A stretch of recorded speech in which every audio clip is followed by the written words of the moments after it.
Good afternoon, Bhante, members, devotees, and friends in the Dhamma. Yes, good afternoon. Thank you for taking time to join us today. I'd like to inform all participants that you will be muted during the entire course of the Dhamma talk to prevent disruptions to the talk. However, you'll be allowed to unmute yourself during the question and answer session.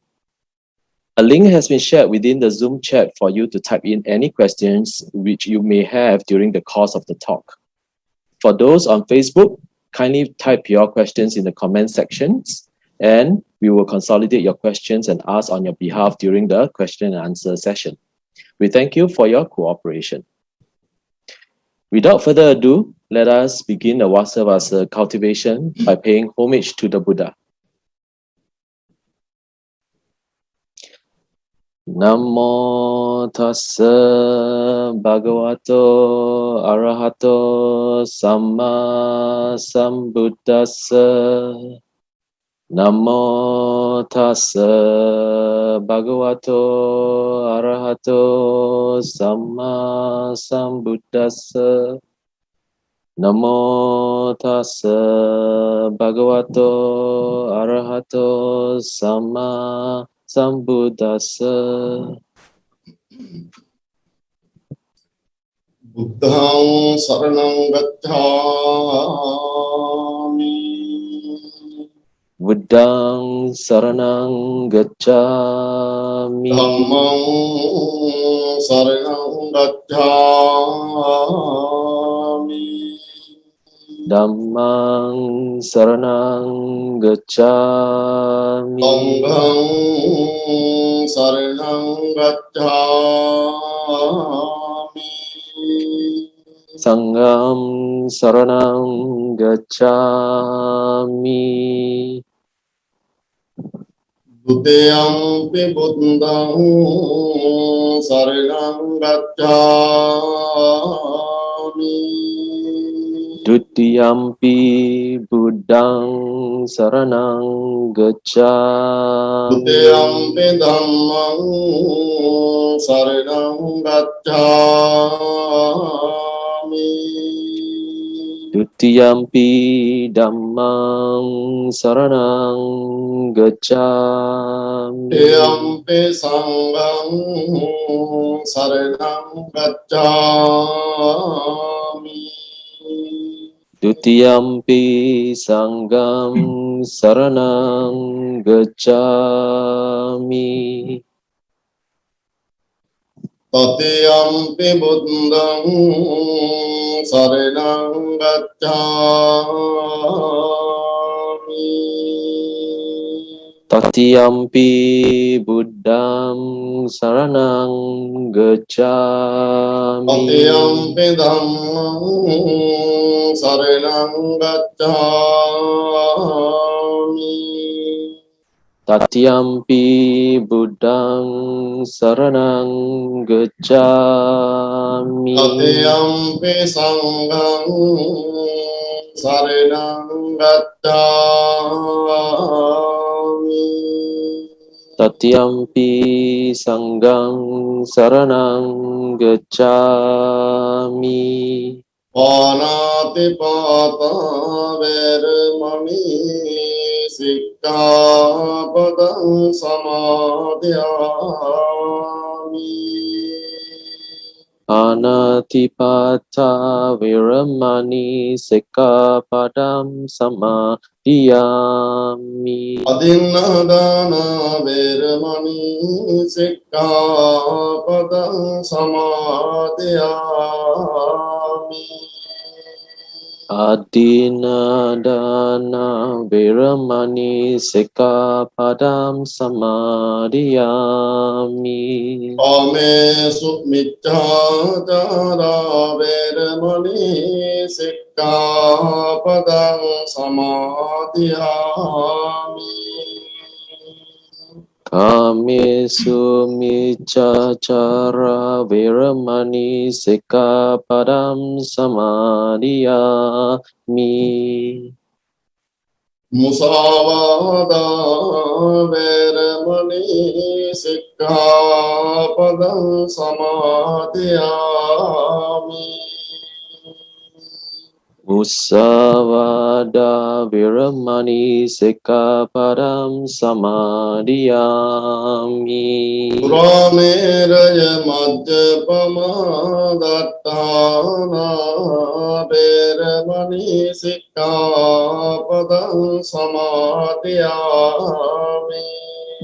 Sura Meraya Majapamadatana Viramani Sikkhapadam Samadhiyami. Sadhu, sadhu, sadhu. Dear brothers and sisters in the Dhamma, we are very blessed and honored to be able to formally invite Venerable Dr. R. Chandawimala Mahāthera to observe the 3 months Vassāvāsa retreat at Ti-Sarana Buddhist Association. Venerable Chandawimala is currently serving as an associate professor at the Buddhist College of Singapore at Kongmengsan Monastery. His field of interest covers early Buddhism, Buddhist philosophy, and history of Buddhism. He will be delivering Dhamma talks every Sunday at this time from today till 17 October 2021. Today, he will be delivering the second part of his Dhamma talk on Mahāsatipaṭṭhāna Sutta, Contemplation of the Feelings, Mind, Mental Objects, or the Dhamma. Venerable Sir. Yes. Thank you very much, Brother Jeffrey, for your introduction and also dedication. You're welcome, Bhante. Yeah, coming every Sunday and appear here, and also being a part of this media team. So, first of all, I thank to media team again, as usual. And then we will start our talk today. So I would like to welcome all of the participants here via Zoom and also through Facebook. Because of your, yes, can you hear me? Can, right? Yes, Bhante. Yes, Bhante. Very good. So, we will continue actually our Dhamma talk with the last week one. Since the Mahāsatipaṭṭhāna Sutta is quite long one, so I divided it into two. Last week we discussed about the contemplation of the body, and we completely understood it and discussed that part. And today we are going to discuss the next contemplations, actually next three contemplations, the contemplation on feeling and the contemplation of mind and also the contemplation of mind objects or Dhamma. So I will skip this part. This part I just leave it here. I mean for the newcomers to see what we are going to discuss today. So it is the Mahāsatipaṭṭhāna Sutta that the Buddha delivered in the Dhamma in the the town Dhamma of the kingdom of Kurus, and this is the place where the Buddha delivered the sutta. According to the archaeologists, they have identified this place as the place where the Buddha delivered the Mahāsatipaṭṭhāna Sutta. Actually, this is located in the capital of India today, in Delhi. And this is a little bit information again about the Mahāsatipaṭṭhāna Sutta. It comes as the Sutta number 22 out of the 34 suttas of the Digha Nikaya. And the same sutta can be found in the Majjhima Nikaya and Samyutta Nikaya as well, but with a little bit less information on the Four Noble Truths. Right. Now we come to the exact point here. Today we discuss about the feeling. It is called in Pali Vedananupassana, contemplation of feeling. Vedana means contemplation. Um, After listening to the last week talk, some told me that actually, unlike the previous other Dhamma talks, the talk on the Satipat Sutta is quite technical. It is quite technical because actually this is the one and only way that the Buddha, prescribed us to practice in order to achieve the enlightenment. And this is the unique path. So, on this unique path, there are several steps and also several Dhamma factors that we have to focus on. And so, I hope that because I asked you to read the slides again and again, and today, I hope that you will understand this part as well. I already have sent the PowerPoint slides to Sister Kanchana. Hopefully you can get it from her if you ask. All right. Now we will see actually what the Buddha meant by this Vedananupassana, or contemplation of feeling. You know that we have feeling, different types of feelings that we receive. Feeling here means actually the bodily feeling and the mental feeling, right? Here basically it talks about actually the feeling of the body and feeling of our mind. What kind of feelings basically that we experience within our lifetime, actually throughout our life? It is said that we have three types of feelings. The feeling, if you categorize the feelings, we have Sukha Vedana. Sukha Vedana, you know this term Sukha. That means actually happy. Vedana means already you know the feeling. So pleasant feeling or happy feelings. Whatever happy feeling or pleasant feeling that the practitioner experiences, and then he should know that actually it is the pleasant feeling or happy feeling, because we know that in our life, moment to moment, we have feelings, various types of feelings. While you are sitting, and you may have, in the beginning, if you first, if you were standing and when you get a seat, and then you have happy feeling after you, sat on a seat. And after you sit for a long time, and then you will have a back pain, right? Or whatever other, unpleasant feelings. So in this way, we have various types of feelings. Actually, feelings is not only through that we are experienced through the body, through our eye, and then ear, the nose, the tongue, body, and then the mind. So we have 6 types of feelings that we can get. The 6 types of faculties that we can get the feeling. So these feelings can be divided into 3, whether happy, unhappy, or neutral feelings, right? So the second one is called painful feeling or unhappy feelings, or we call in Pali Dukkha Vedana. Dukkha Vedana. And then we will have one more, that is neutral feeling or neither painful nor pleasant. Basically, it is explained as the mental feeling, neither painful nor pleasant, the mental feeling. So in this way, actually, so in Pali we call adukkama sukha vedana. Adukkama sukha vedana. Dukkha means you already know, dukkha means suffering or pain. Adukkha means no pain, no pain.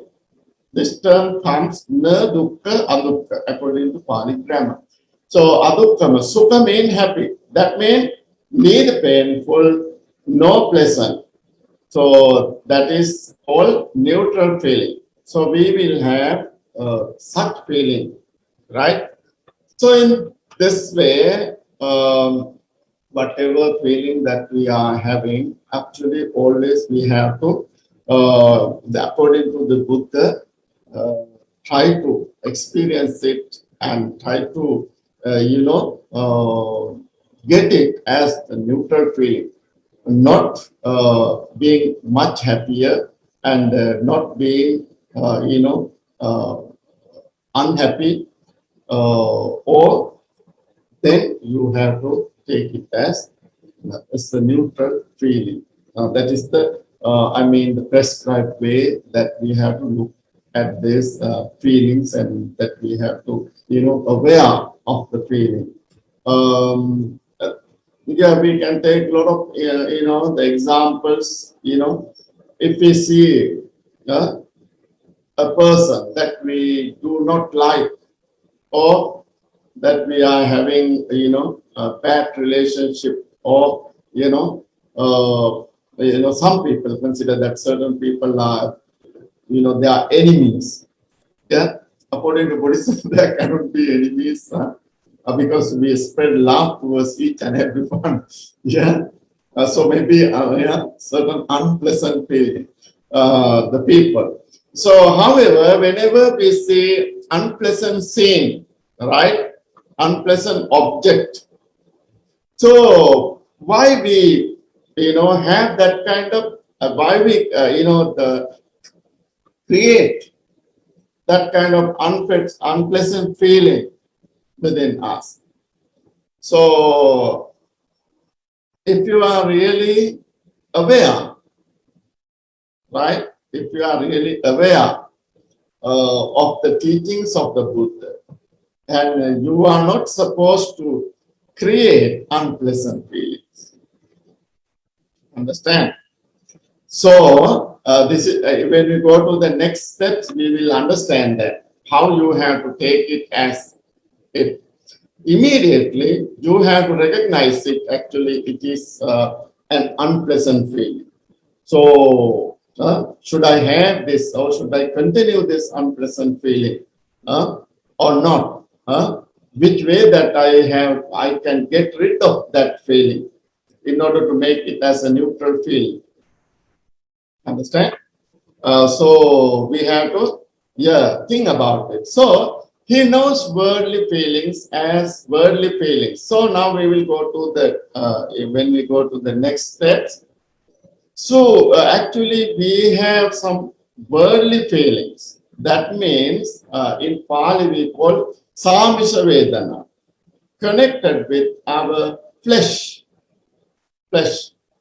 right? Worldly feelings. And so maybe for the material things that we have that much attachment, right? This kind of, attachment for this happy feeling, right? It is called Samisa Vedana, the worldly feelings.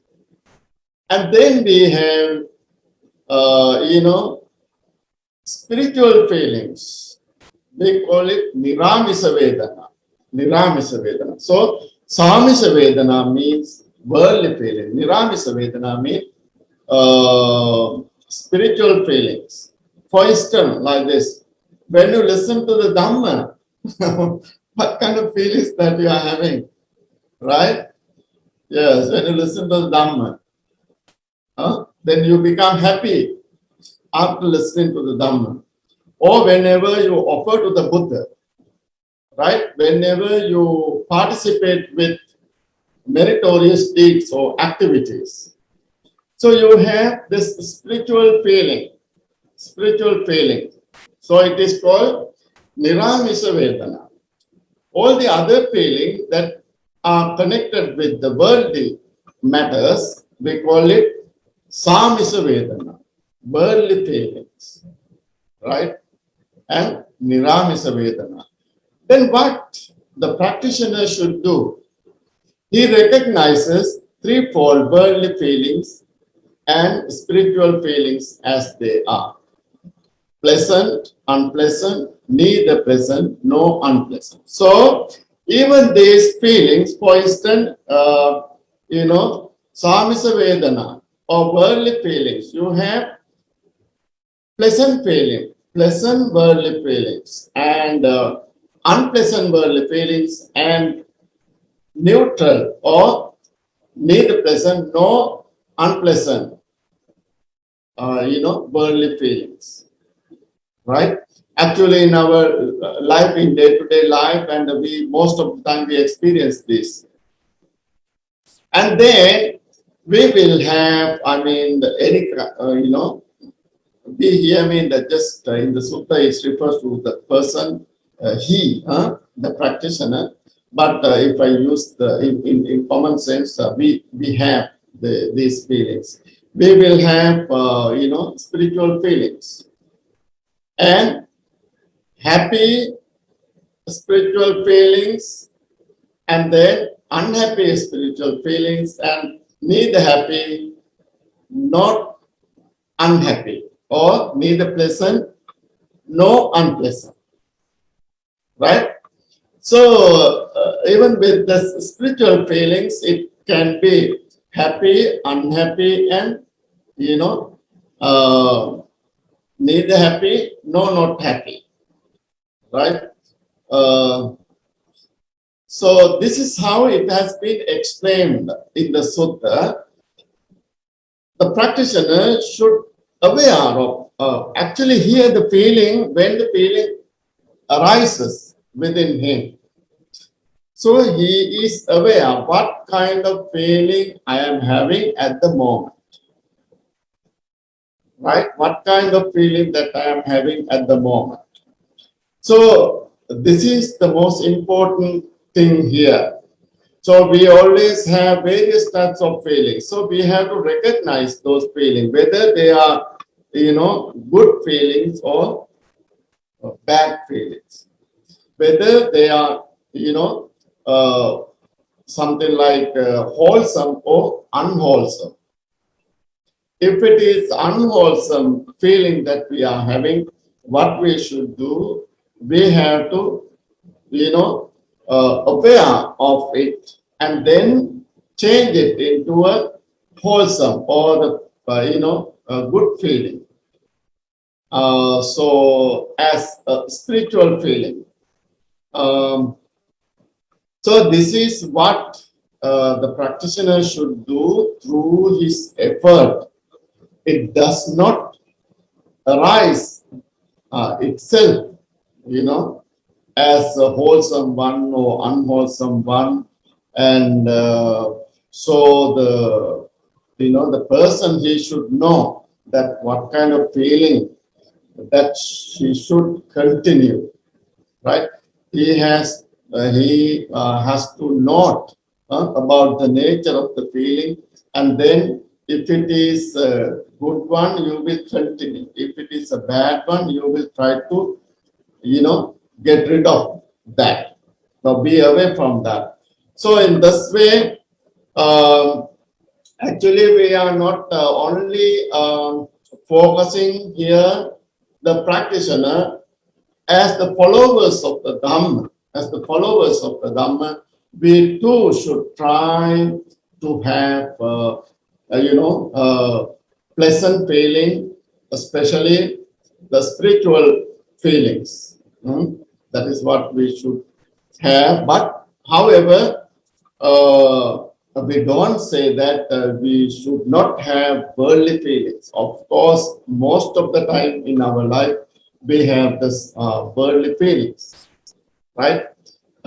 We experience this worldly feelings. However, if any kind of feeling occurs in us, which is harmful for you and also harmful for others. And also, for instance, if we generate a kind of feeling with hatred towards others, right?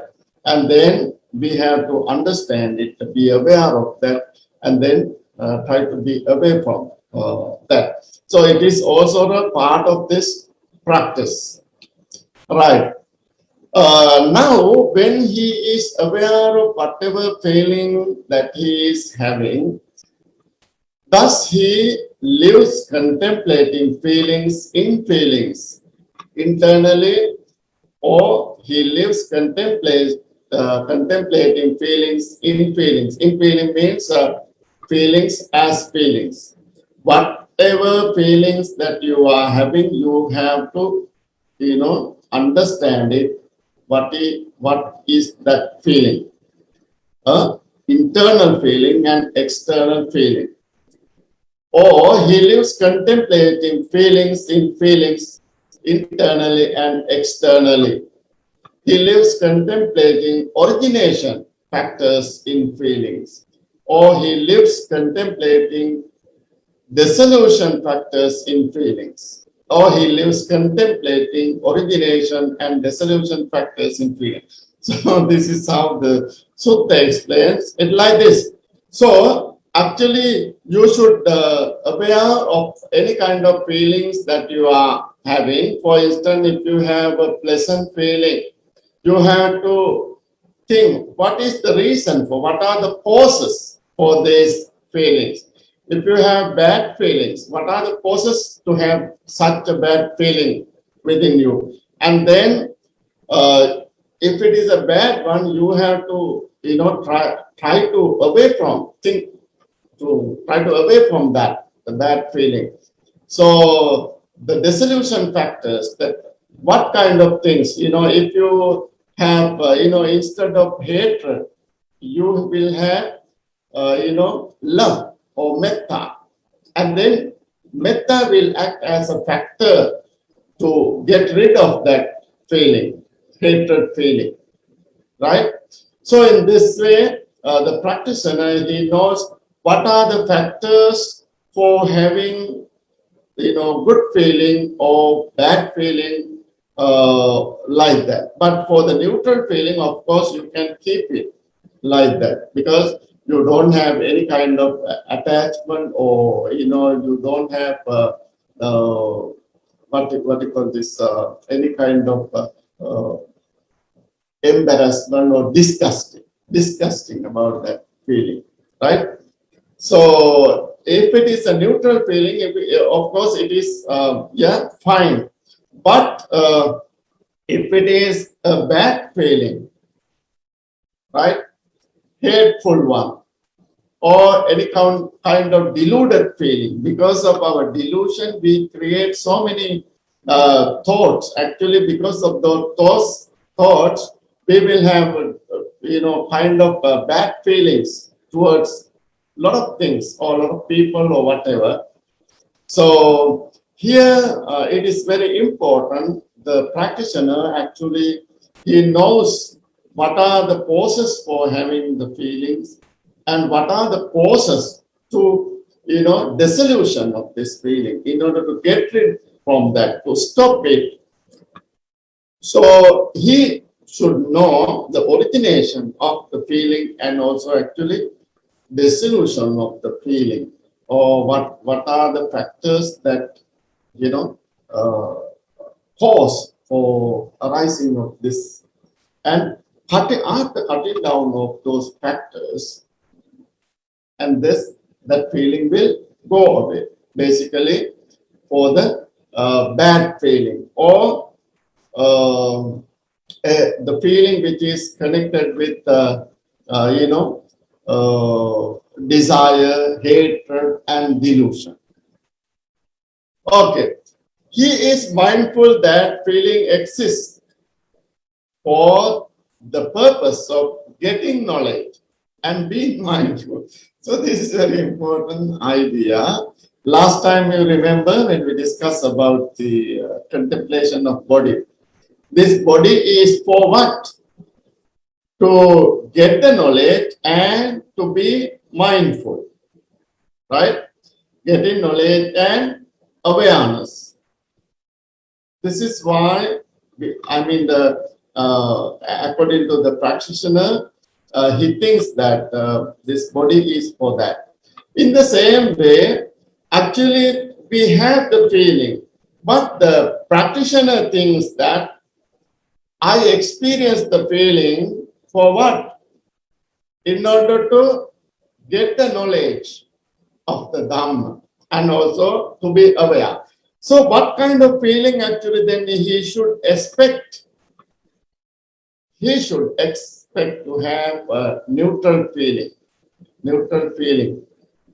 spiritual feeling, right? And but for the common people, and it is very hard to be away from, the attachment to those feelings. But little by little, so we have to, be aware of our feelings, and then it will lead, right, him for understanding and also to be a good person. So here, don't misunderstand that we are talking about especially the practitioner who is away from all the household matters and away from the household life, and so he here at this moment, as a great practitioner, he is focusing on that. But even for the householders or the other practitioners, the followers of the Dhamma, the common people, whenever they practice meditation or whatever, and then whatever feeling that arises in them, right, and then have to aware of those feelings, and after that continue with the neutral feeling. Otherwise, whenever we practice meditation, those feelings actually disturb us, disturb the practitioners, and then the feelings will drag us here and there, our mind. Then we will be unable to, keep our mind at one point, or to be aware of, the objects that we are practicing on. But for the vipassana, the people who are practicing the vipassana, actually always he has to be, or they have to be aware of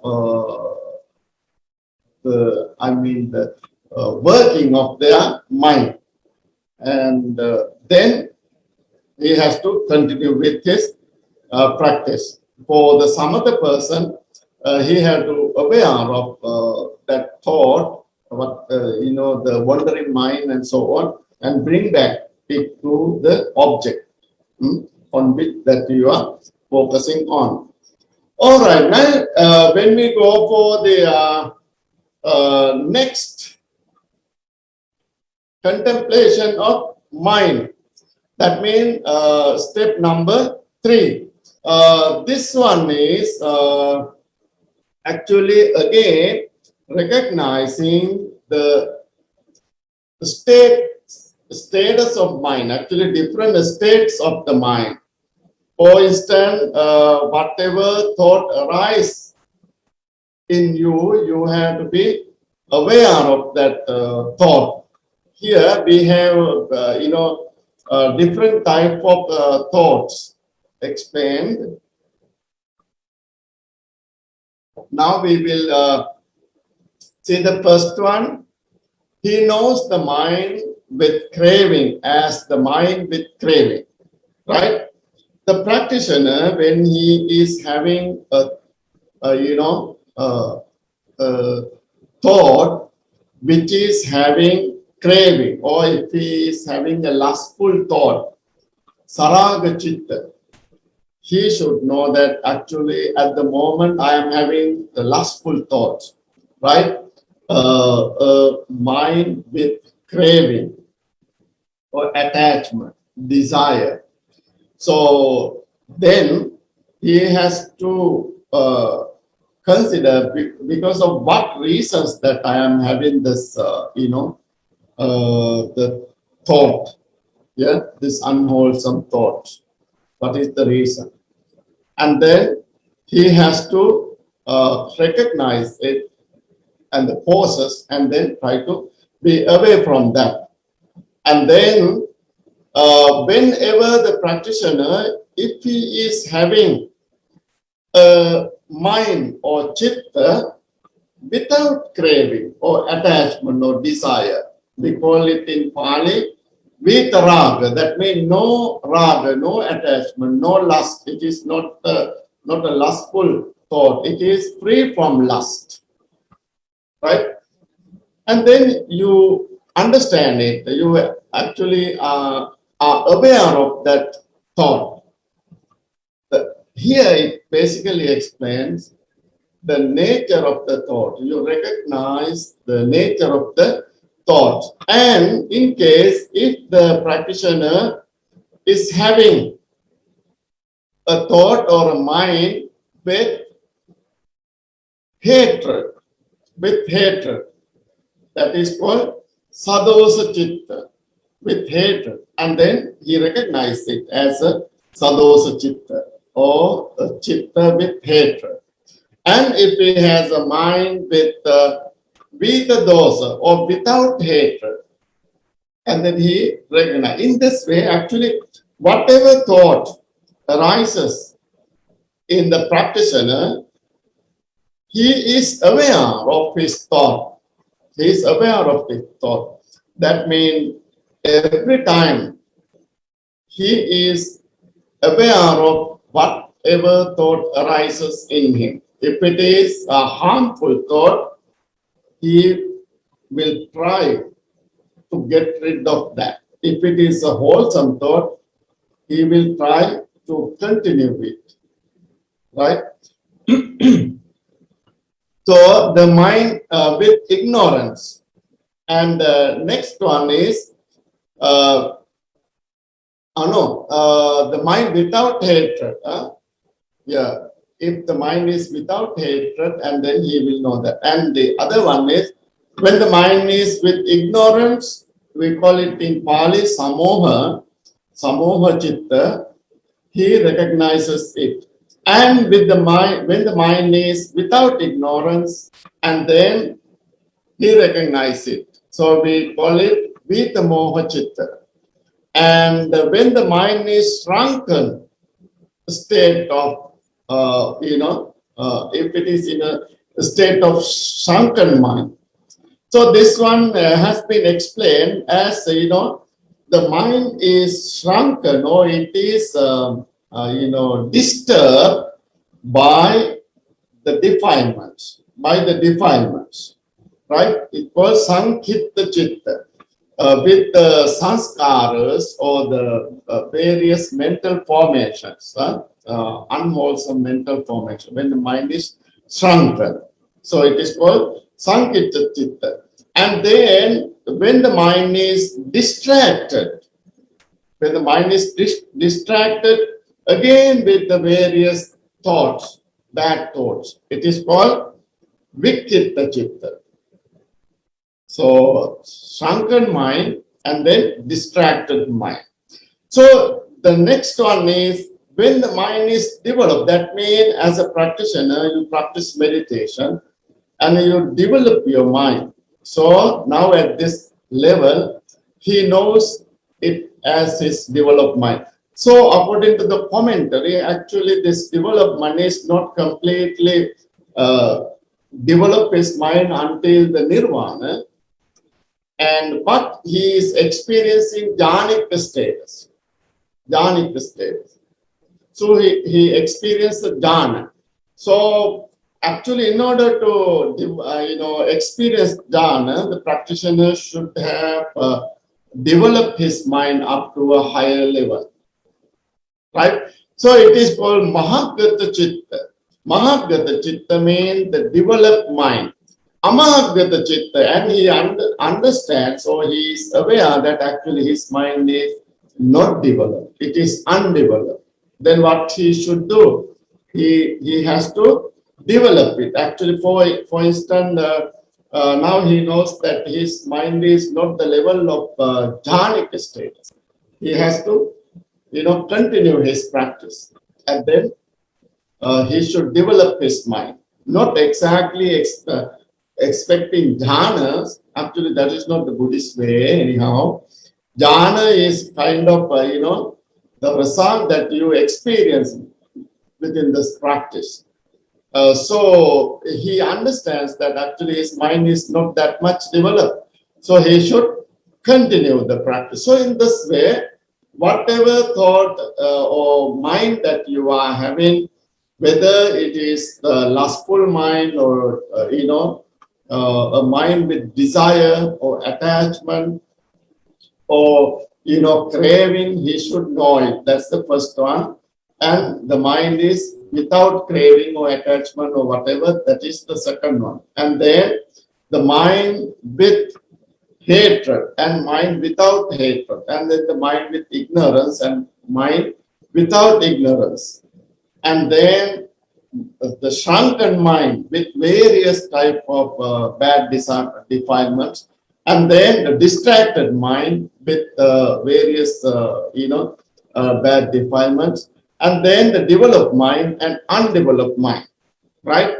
So in this way, you have to be aware of all those status of mind. Now we will see the surpass mind as surpass mind. Actually, here again, it is like a distracted mind and a shrunken mind. Here also the same. People can surpass us. And in the same way, various bad thoughts can surpass your mind. So, because of these thoughts and you are disturbed, so it is called surpass mind. Surpass mind is called Uttara Chitta. Uttara means higher, right? But here, this higher status, it doesn't mean that the meaning, it does not mean by this meaning with the higher status. That means actually the mind is disturbed. Our mind is surpassed by various thoughts. Actually, the thoughts are the, above ones or the upper one or greater ones. Thoughts, the bad thoughts, right? So mind is surpassed. And then the unsurpassed mind. This is the, positive side one. Anuttara Chitta. Anuttara. Whenever we recite the, 9 qualities of Buddha, we say Anuttaro Purisdhamma Sarati. Buddha is the greatest one to tame the untamed one. Anuttara. So Anuttara is the greatest in the positive sense. So whenever you practice meditation, actually your mind comes to a higher status. And then he knows that actually my mind is unsurpassed one. Now the bad thoughts cannot disturb it. So Anuttara, right? And the next one, concentrated mind as concentrated mind. So it is called in Pali Samahita Chitta. Samahita Chitta. Samahita means concentrated mind. Whenever you are practicing, actually you know that your mind is concentrated, right? And then unconcentrated mind as unconcentrated. Now the mind is not concentrated. It is asamahita chitta, unconcentrated. So all these status are actually recognized by the practitioner as the status or conditions of his mind.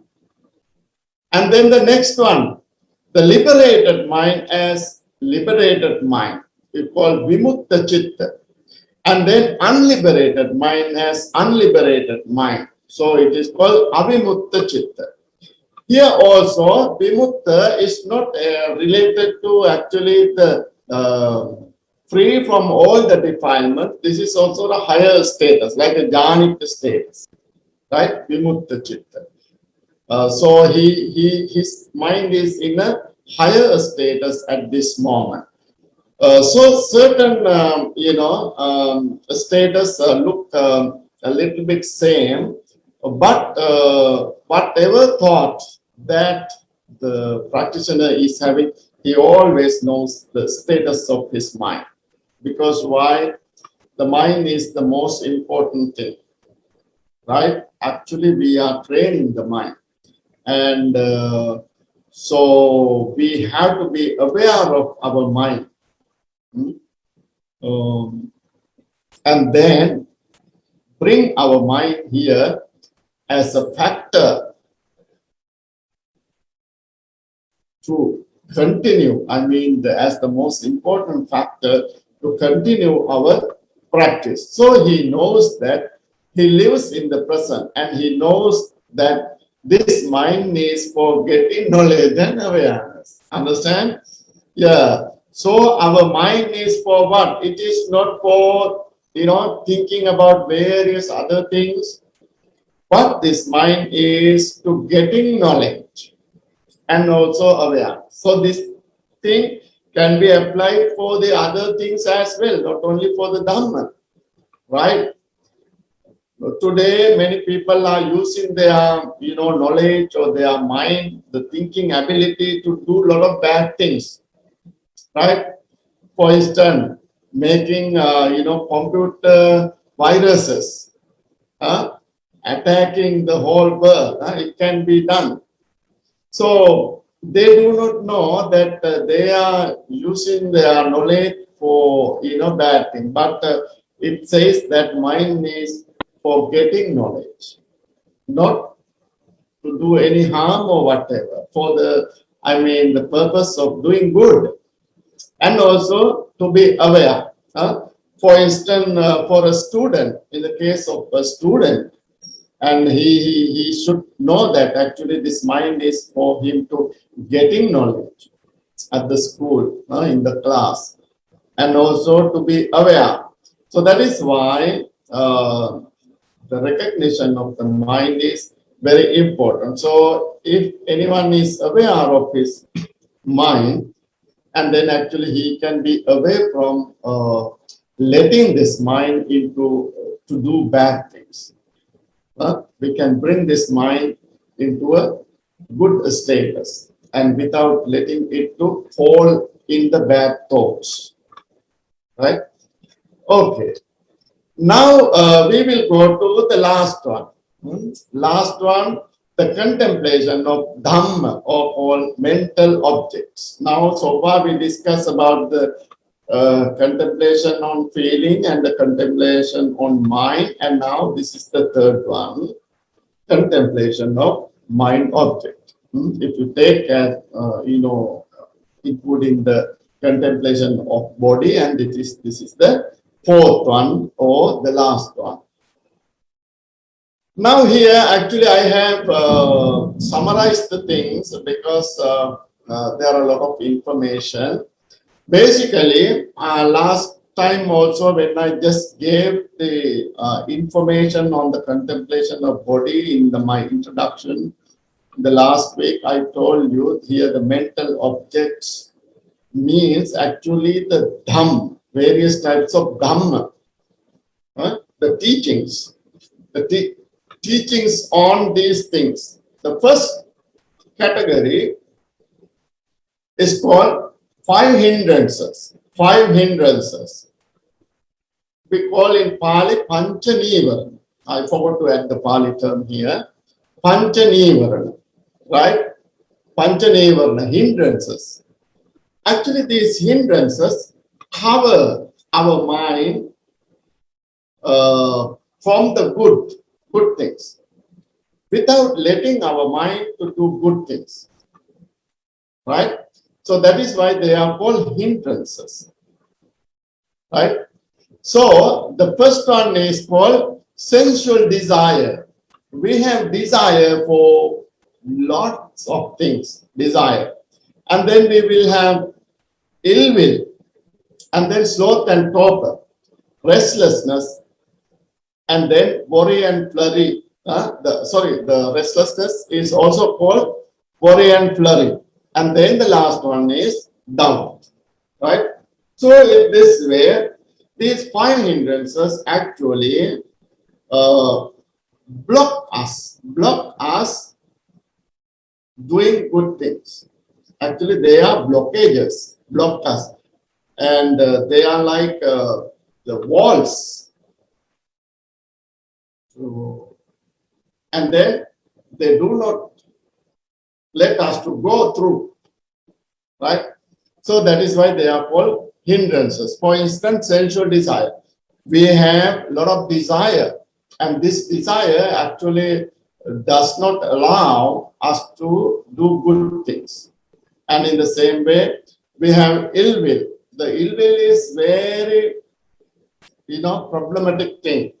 And whenever we, want to do something, ill will come to us, the bad thoughts or the ill will. Of course, like anger. And whenever you do good thing, and then you will measure it with various people, or and how can I join with them? How can I go to temple? But they are also coming. They are not good people. Something like that. So it will always come, right? And how can I help that person? And then so ill will be there, block us for doing good. So it happens most of the time. And then sloth and torpor, actually this is, of course, it is disturbing you, of course, right? Because it is your nature, and you feel sleepy, and you feel weary or tiredness, and this is because of our own problem, nothing to do with the others. And then we have to recognize this sloth and torpor and be energetic. You have to increase virya within you. And then the restlessness of the mind, this is also due to so many reasons. This worry and flurry, right? It could be because of your own problems as well, your weak points or your weaknesses. At the same time, because of other people's, nature, bad nature, or because of some other reasons, right? Restlessness arises in us, this worry and flurry. We cannot continue things focusing on that, or we are unable to do things. So you have to understand that this is a very bad, actually a kind of mental factor that always disturbs us. And so you have to be away from that and keep your mind, at one point, or, make up your mind and try to be away from this restlessness. So it is something that disturbs you without, making you unable to do anything properly, restlessness. And most of the time today, a lot of people are having this restlessness, and they cannot focus on one thing, and because of that nature. So the most of the important thing is actually improve confidence in you. I can, right? The confidence in you. And then whenever you have more confidence in you, when you are satisfied with you, and this worry and flurry will fly away, and then you will be a stable person, stable person, and you will be able to continue your things properly without having any issue. Yes, and the next one, doubt. Doubt. Last time I explained to you that actually if you consider as a practitioner, the Dhamma practitioner, Dhamma follower, the doubt here means doubt about the Buddha, the Dhamma, the Sangha, the teachings and the precepts, this world, the next world, and so on, right? So we will have the doubts. So in our everyday life, in our daily life also, we will have a lot of doubts whenever you are going to do something, whether it will be okay or not, right?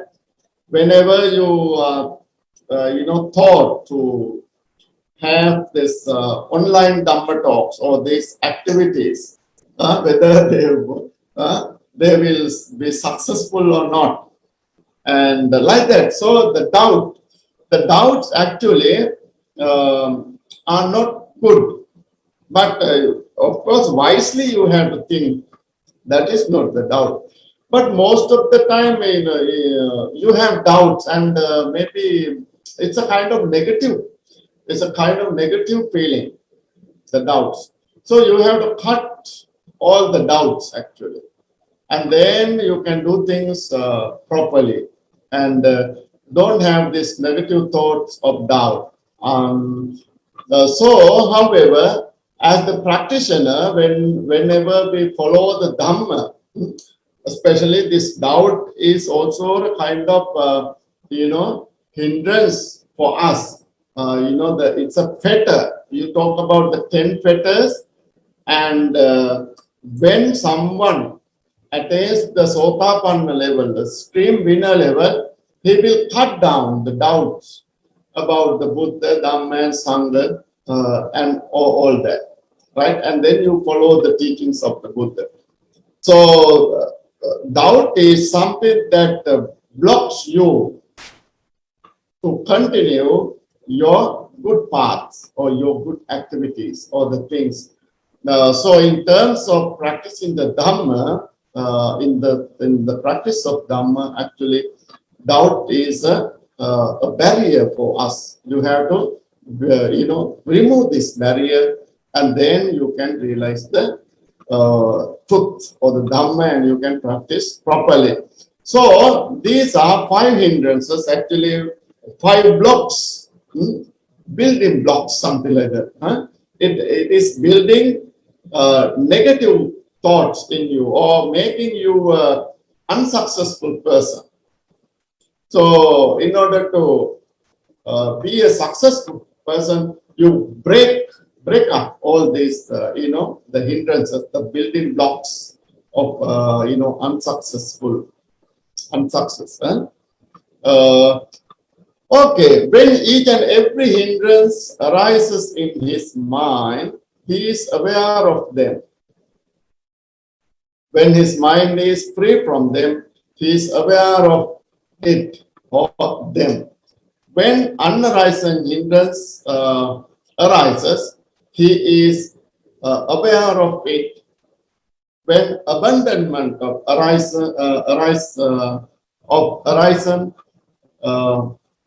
actually hindrance arisen, when abandonment of hindrance arisen, he is aware of it. These 2 words, bring hindrance, you bring forward, arisen next. He is aware of it. When unarisen of abandoned hindrance, he knows that it does not arise. So like that. So this is basically talks about the nature. So when any kind of hindrance is there in the practitioner, of course, he should aware of it. He should aware of it. what kind of hindrance that he is having at the moment. For instance, sensual desire. Now at this moment, I am having sensual desire, right? And when his mind is free from them, now when his mind is free from this sensual desire or ill will, sloth and torpor and so on, when he is very energetic, and when he is ready to practice, and whenever his mind is not disturbed by these, defilements, these hindrances, and he is aware of it. And now he thinks that when unarisen hindrance arises, earlier I did not have this hindrance or ill will or sloth and for instance like that. When the practitioner, started his practice, in the beginning he was very energetic and no sloth and torpor.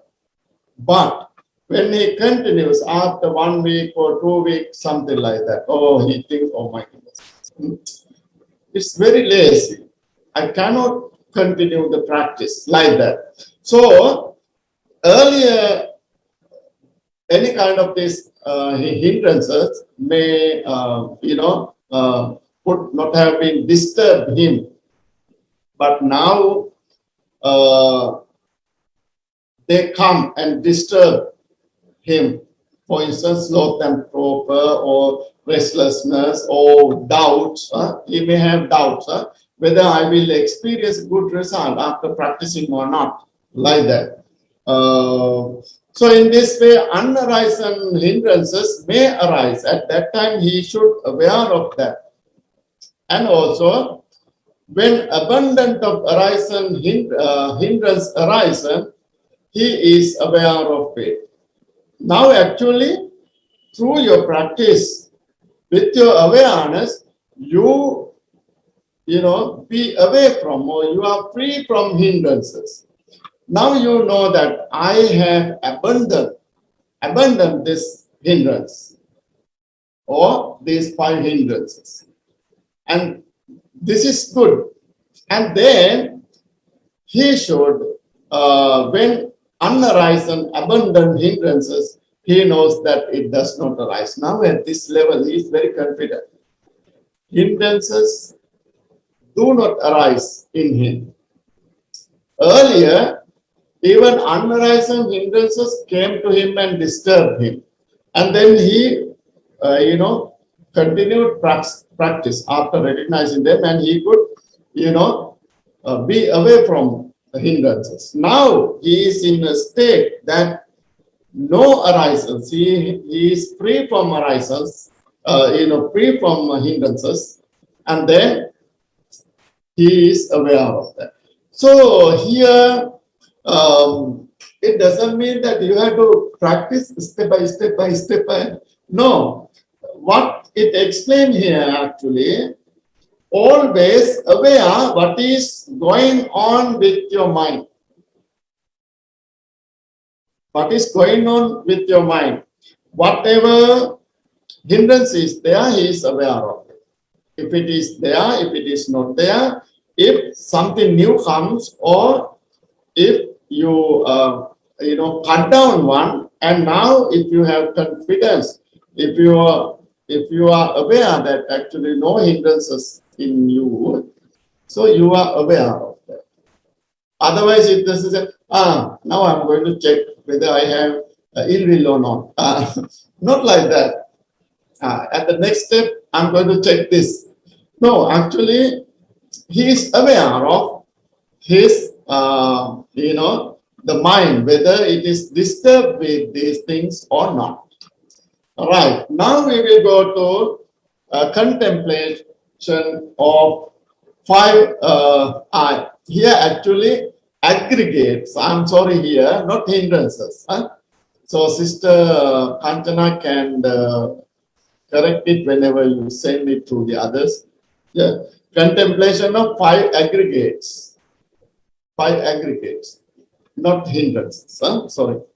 So he contemplates on 5 aggregates. Thus, how this is form, arising of form, disappearance of it, and something like that.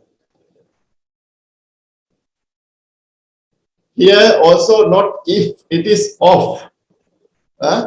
Disappearance of it. Okay, anyway, after the talk, I will correct it. Typing mistake. All right. So, I was not aware while typing this. Yeah. Instead of aggregates, I put here hindrances, right? Maybe I just copied it from the previous one and, paste it here and then I couldn't change. All right. So 5 aggregates, five aggregates are in Pali, Rupa, Vedana, Sanya, Sankhara, Vijnana. That means the form, feeling, mental formations. Sanya is perception, and then the Sankhara, mental formations, and Vijnana, the consciousness. So these are the 5 aggregates. Actually, they come as a package here. Rupa, right? Rupa means the physical body. Vedana means the feelings. Sanya means various perceptions that we are having. Sankhara means various types of thoughts or the things that we do through our mind, body, and words. Vijnana is the consciousness, right? So actually, they have a kind of combination with each and every. The mind always exists with the rupa, the form, and they exist interdependently. Mind and body exist interdependently, right? Rupa is the physical thing. All the others are non-physical things. We call Nama and Rupa. Nama means these 4. Vedana, Sanya, Sankhara, Vijnana. They are considered as Nama, name, and the Rupa is the form. We call name and form. So, one should aware of actually arising of this form and the disappearance of the form. How the form arises and then how the form disappears. In the same way, this is Vedana, how the feeling arises and then how the feelings disappear. How the perception comes and then how the perception disappears. How the sankharas, various activities comes and then how they disappear. And then Vijnana, consciousness, how the consciousness comes, and then how the consciousness disappears, the mind. So the same thing applied for the other factors as, all feeling, perception, mental formation, and consciousness. For instance, if we consider the form here, right? This is form, arising of form, and disappearance of form. So we will apply it for each and every aggregate here. All right. Now, the next category, or under this Dhamma, or mental objects, contemplating on the 6 internal and external bases. So most of the time, whenever we listen to the Dhamma, or whenever we learn the Dhamma, and we learn about these 6 senses, internal bases and also external bases, right? We discussed about this, related to many other things earlier in other Dhamma talks as well. Eye, ear, nose, tongue, body, mind. So these are the 6 faculties that we are having. We call them internal bases with us. And there are external bases connected with these 6 faculties or bases. Form, sound, smell, taste, tangible things or tangible objects, or the tangibles that we have after touching something, and then mind objects. So like that. So from our eye, we see the forms. because we see the root.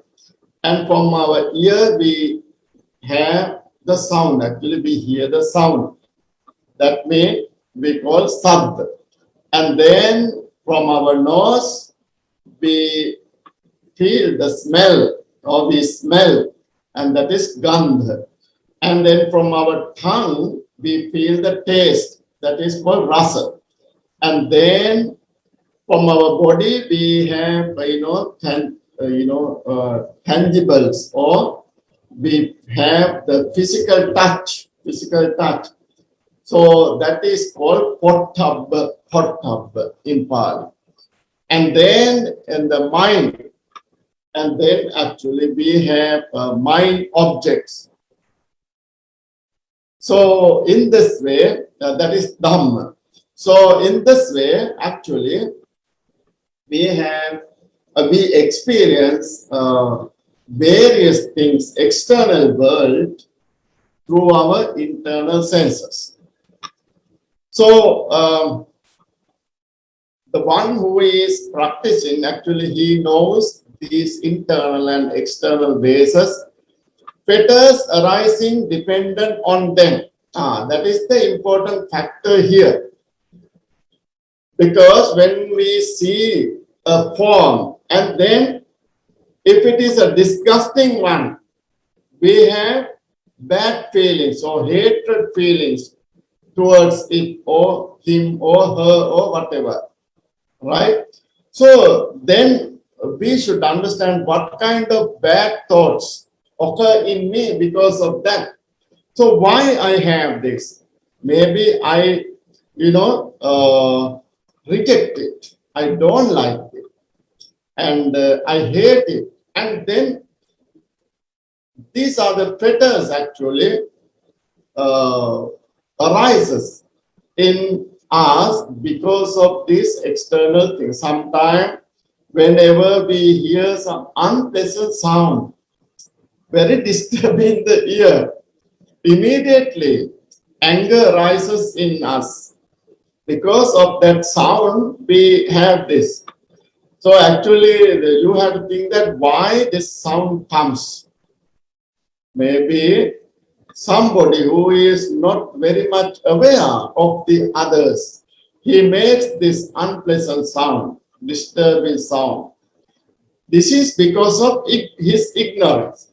And then we have to, understand the problem without getting angry. So, if the anger arises in us, so they are considered as fetters. Actually, they are disturbing factors arise in us because of that unpleasant sound, right? So always try to understand it. The practitioners are like that. Practitioners are like that, and they are not disturbed by the external objects, external things. They are always try to be neutral without, affected by those external things. And other things also the same. We have good smell, also the bad smell, right? And then we have to understand it properly, and then be aware of it, and not having so much attachment to certain good smell, and or disgusting or hating the unpleasant smell, right? And the tangible objects also the same. Whenever we have tangibles, because of various, external forms and things, and we have to aware of that. And the next one, mind. We think about various things sometimes while I'm, alone, or a lot of thoughts come to me about various things or various persons or whatever, and then these thoughts disturb me, and sometimes can make some kind of unwholesome thoughts in me because of various, the things. For instance, if yesterday something happened, and time to time, it disturbs me if something unpleasant happens. And then, if you had the kind of clash with someone, lot of thoughts will come to you. I must revenge that person. How I, attack him, and so many things come to you. But if you think that, oh, this is not good. Yesterday also had this clash. Again, it continues, and then it may bring bad effects or bad result for me. It is not good. So you have to, be aware and try to away from those bad thoughts, disturbing thoughts, and, settle down the problem. And then it is good for you and good for others. So if each and everyone think in that way, actually, we can settle down a lot of disputes, the problems, issues. So that's why we learn the Dhamma. So we must apply this. Yeah, we must apply this. Sometimes now you are very, the cowardice person or whatever, you are very timid, timid or whatever, and you don't have guts. You don't have guts to go and fight with that person. Your friends or someone would say, yeah, why you are so, person who has no guts, and the people will criticize you, your friends will criticize you. No matter, because you are a practitioner, you are the learner, and you have learned something. Now, this is the most important time to apply it. Understand? And then you can settle down it, forget it. That is why we should learn the Dhamma. That's why we should learn the Dhamma. So, we should try to apply this Dhamma actually in our everyday life. That's why we learn the Dhamma. Right? So, these things can be applied for anything regarding our life. So, however, he knows these internal and external bases, fetters arising dependent on them. Unarisen fetters come to existence, abundant of fetters and non-arisens of abundant ones. So actually this is a special practice. Earlier I did not have these bad thoughts in me. After I see that person or this person, something like that. So, but after this happened, it started to come to me. Unarisen thoughts came to me. So, like that, I mean, very slight thing would be enough to have a lot of bad thoughts and also to make a lot of big problem. Very little thing. And something like that. So, there are a lot of stories also, related to these things, and you can take as examples, even in your life as well. So earlier I did not have this thought, and now this came to me. So you have to be aware of that. Now I have, abandoned this fetter, this anger, or whatever, and then non-arisen of abundance. Now after I abandon this fetter or this, bad thoughts or whatever. And it may not come to me. It is not come to me. You have confidence like that. So that is the result of the practice. That's the result of the practice. So in this way, actually our eye, ear, nose, tongue, body, and mind, they always disturb us in the same way that, they help us and they disturb us as well. So you must train. The training of these six senses is the most important thing here. Now we will come to the last part of this, the factors. Yes, contemplation of 7 enlightened factors, or contemplating of 7 enlightened factors. It should be contemplation, right? Contemplation of 7 enlightened factors. So these 7 enlightened factors are coming under the 37 enlightened factors. So they are very important for us as practitioners. They are basically here for the Dhamma practitioners, not related to the other matters. Sati, you have to be mindful. It's a very important enlightened factor. You understand? To be mindful. Mindfulness is an enlightened factor. Enlightened factor. So it is a very important thing to follow the path. And Dhamma Vichay, investigation of states of the mind, actually, states of the good things, good Dhamma Vichay. That means, yes, you investigate about the Dhamma, and then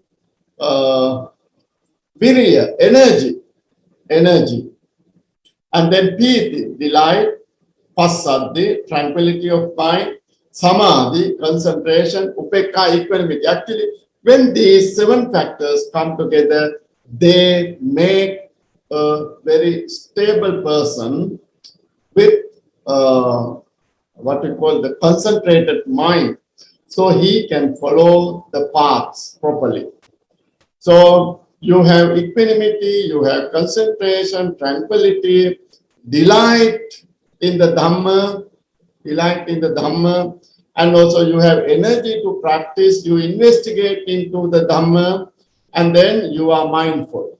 So that is why they are considered as, enlightened factors that lead to enlightenment. So actually these things may develop in you with your practice. When you are, closer to the Dhamma, these spiritual qualities will develop within you through your effort and through your understanding, right? That is why they are considered as enlightenment factors. They will bring you to enlightenment. He knows each factor when they are present in him. For instance, now mindfulness is with him, he knows that. An investigation of the Dhamma, and then within him, he knows that.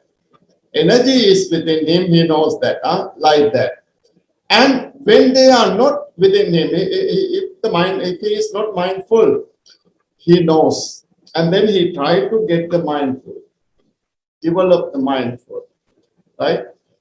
And then if the virya is not within him, he knows that it is important to have the virya, and then he tries to develop virya within him, generate virya and develop it.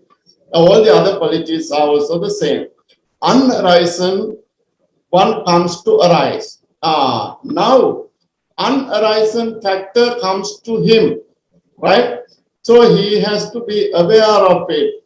Maybe virya was not with him earlier, but now virya is with him. Oh, it's a good thing. And then he will improve that. And Passaddhi, tranquility was not there. Earlier when I practiced, tranquility was not in me.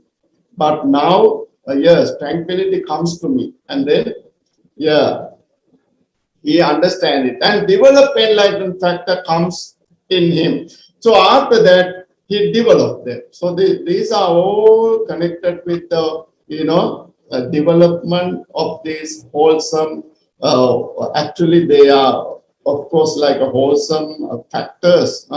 These enlightened factors within you, right? So now, after listening to the Dhamma, or after the series of Dhamma talk, or not only my talks and with other talks as well, or after listening to Dhamma or reading the Dhamma books or whatever, you should look into yourself. whether I am mindful more than in the past or not, or whether I have lost my mindfulness, you know. So, and then whether I investigate into the Dhamma or not. So, right, whether I have energy to, participate with Dhamma activities and also practicing the Dhamma. Whether my mind is, whether I experience the delightness, or whether I am having delightful mind, happy with actually what you are having at the moment. This delightfulness is very important. And then whether you have tranquility more than in the past, and whether you can concentrate better than in the past. Understand? Whether you can have equanimity, not disturbing by, this attachment and disgusting. Yeah, happy and unhappy, pleasant and unpleasant. Whether my mind has at least developed than in the past. So they are very good. Now you understand that, of course, certain enlightened factors are, within me. I have developed it, and then you will continue.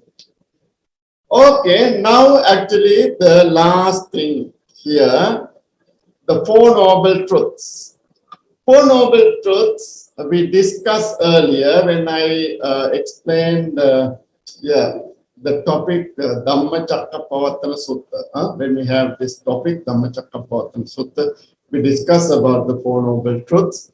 So, the practitioner, actually should be aware of the teaching of the Four Noble Truths, right? The teaching of the suffering, the arising of suffering, cessation of suffering, and the path or the way leading to the cessation of suffering, the Four Noble Truths. So suffering will be understood. Last time I actually gave this talk. Suffering, you have to recognize what are these suffering. Birth is suffering, and aging is suffering, sickness is suffering, death is suffering, and like that, right? So whatever unpleasant thing that we face is suffering, right? We have to recognize it, then we have to understand it. So, suffering will be understood. Attachment for sensual desire will be abandoned. That is the second one. That means arising of suffering.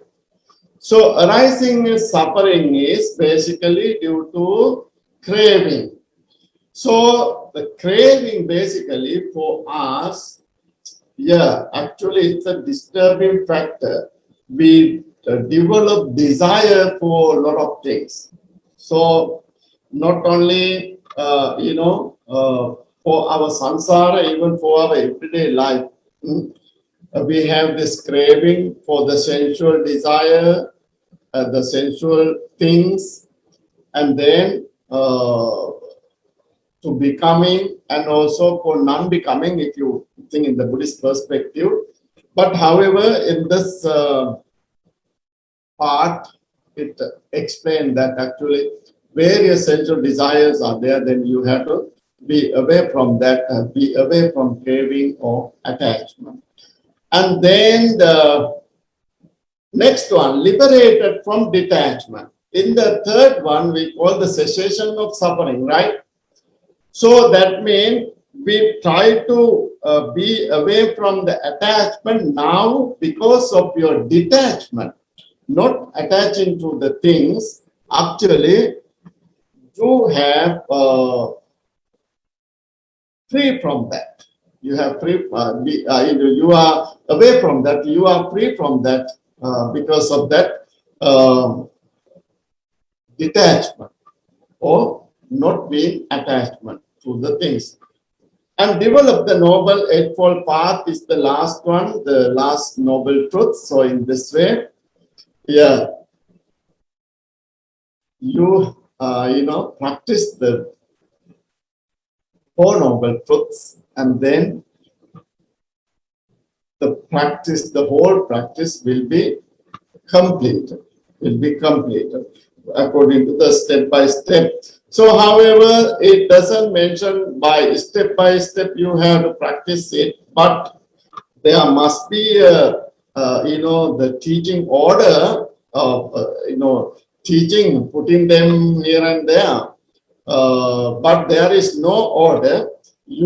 Whatever practice is there, you have to practice it. But I think today we exceeded the time. Just now I look at the time. Oh my goodness. Now it is almost 2 now. Huh? Or of course we passed 2. Now,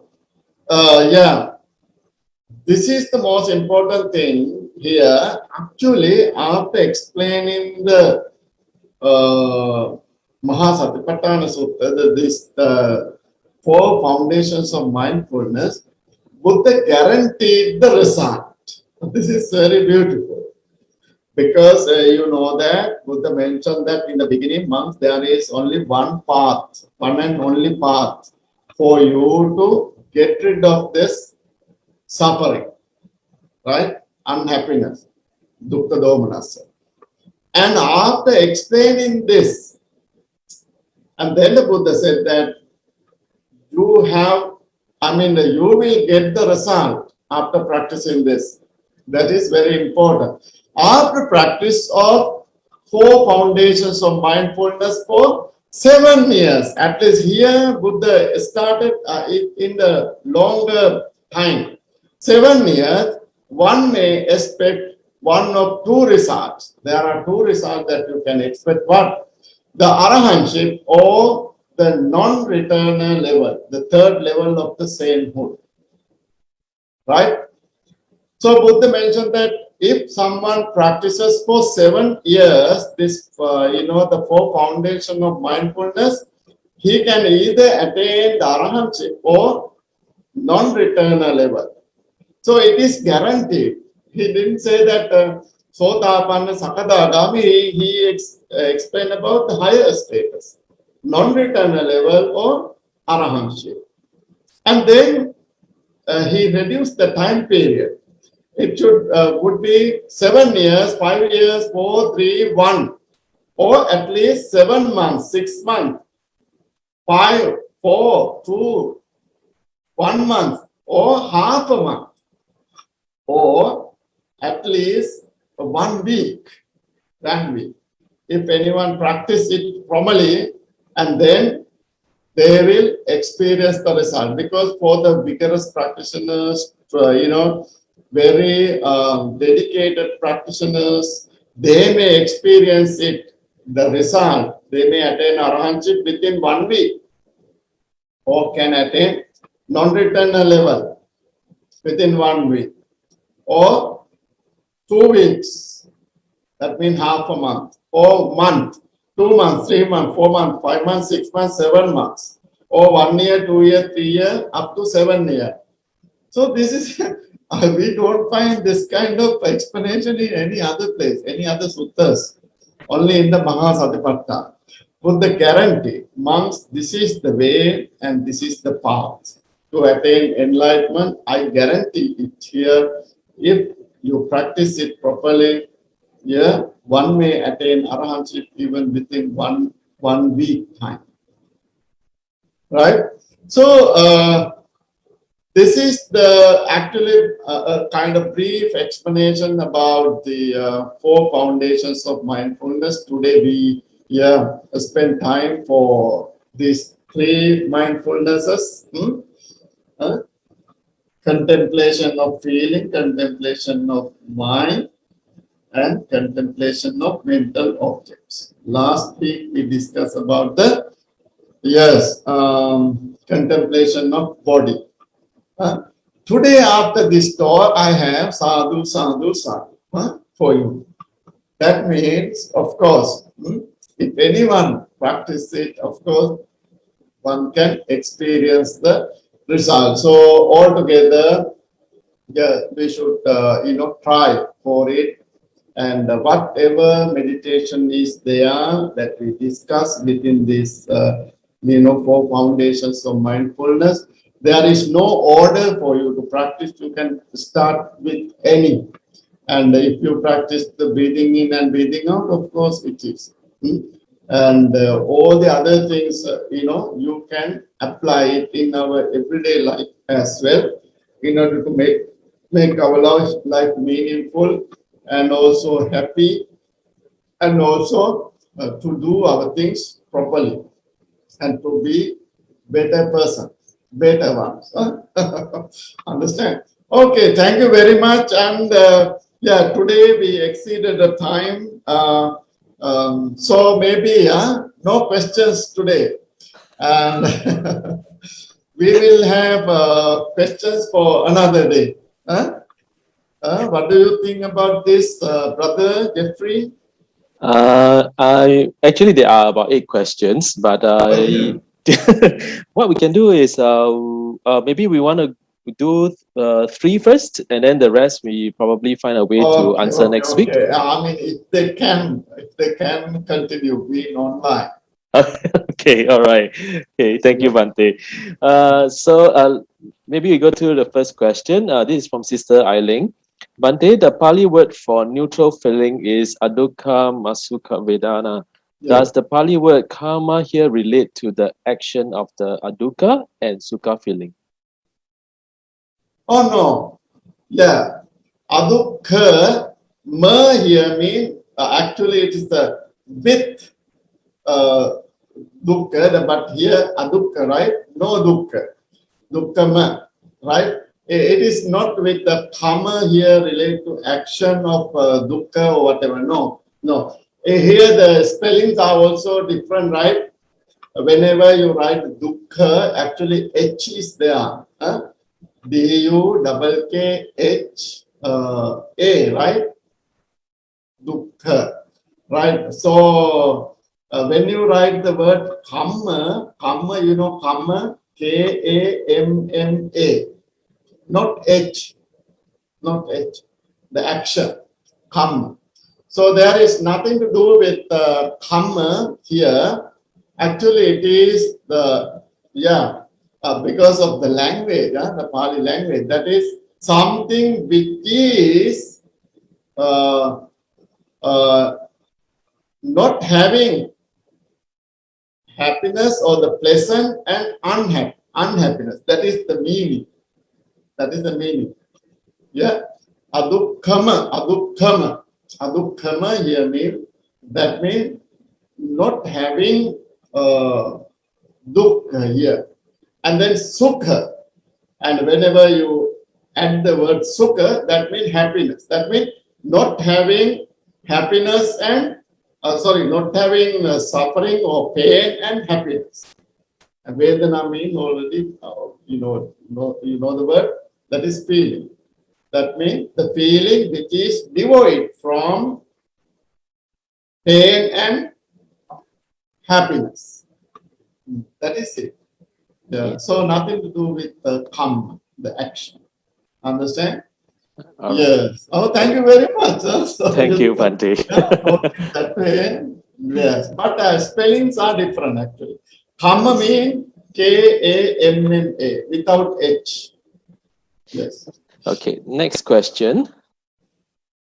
Bhante, please explain the difference between worldly feelings and spiritual feelings. Yes, the spiritual feelings actually, whenever we are, doing some kind of meritorious deeds or the meritorious, actions, whenever we have the spiritual feelings, right? Spiritual feelings.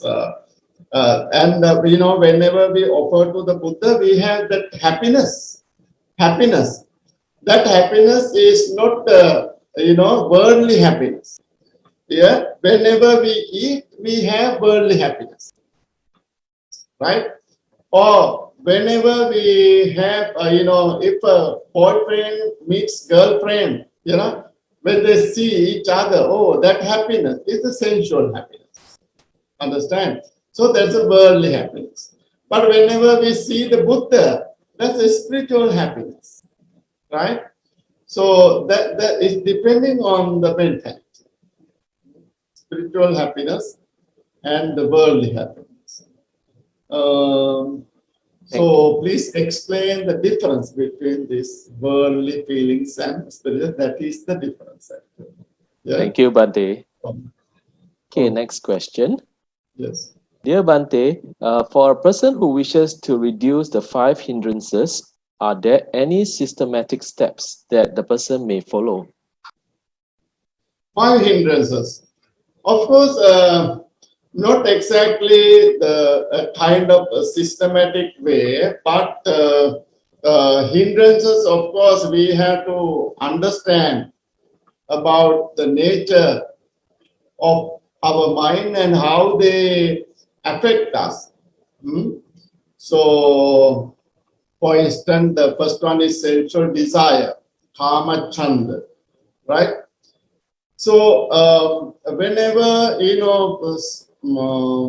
meditation for the practitioners, when they come to practice, the teacher, right? Because Dhamma, the one who gave the meditation instructions for the practitioner, he will know whether this person is one who is having desire more than the other factors, because it is said that there are 6 types of persons depending on their characteristic.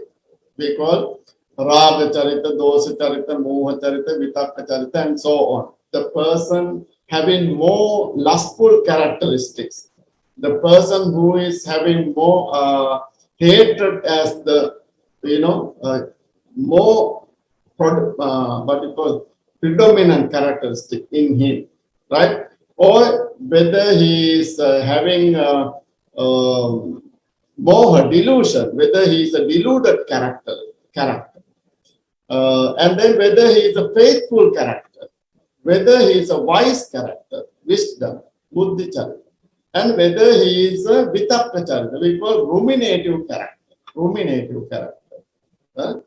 So, depending on the character of the person, and he also should understand that what is his characteristic, and the teacher, after observing the student's characteristics, he will give instruction or the meditation objects for him. For instance, if the teacher understands that he is a person with having more desire, right, raga charita, lustful character, he should give for him to practice like a contemplation of the repulsive factors of the body, 32 factors of the body, and also this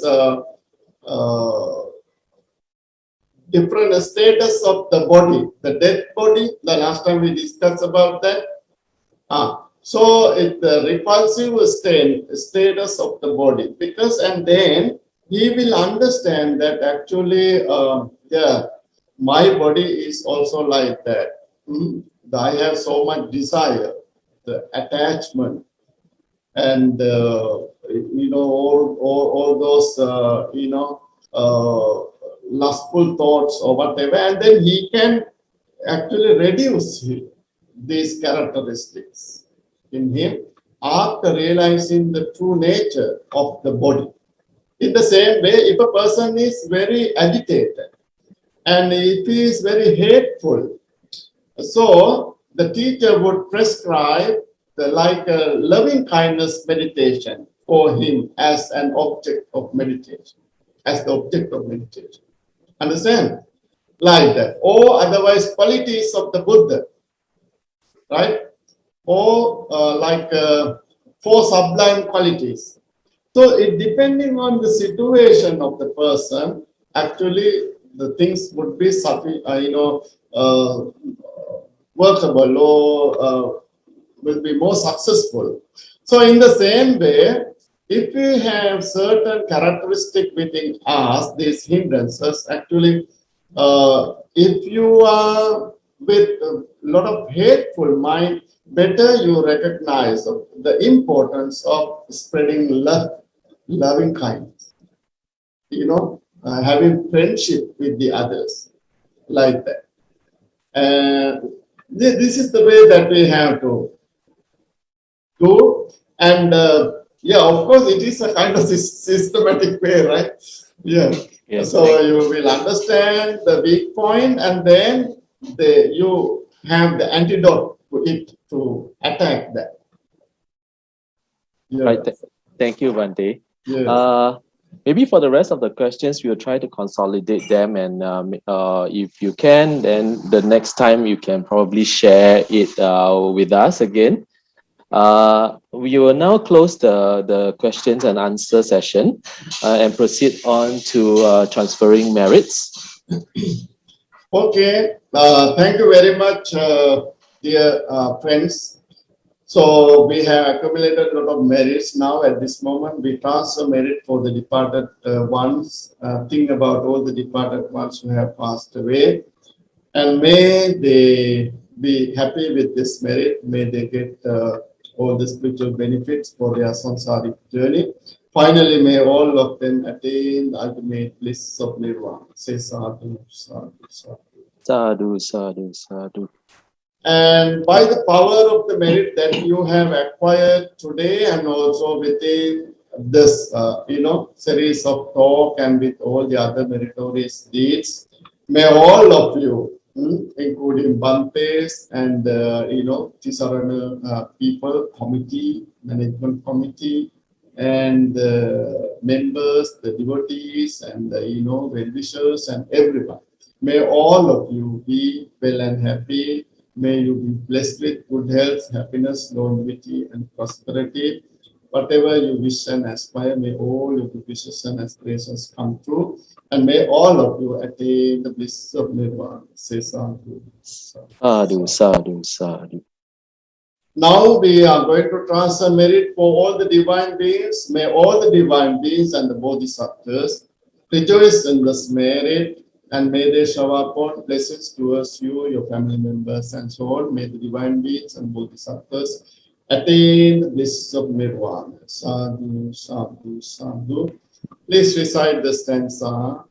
Akasatā ca bhummatthā devānāga mahindika punyam tam anumoditva chiram rakkantu sāsanam. Akasatā ca bhummatthā devānāga mahindika punyam tam anumoditva chiram rakkantu desanam.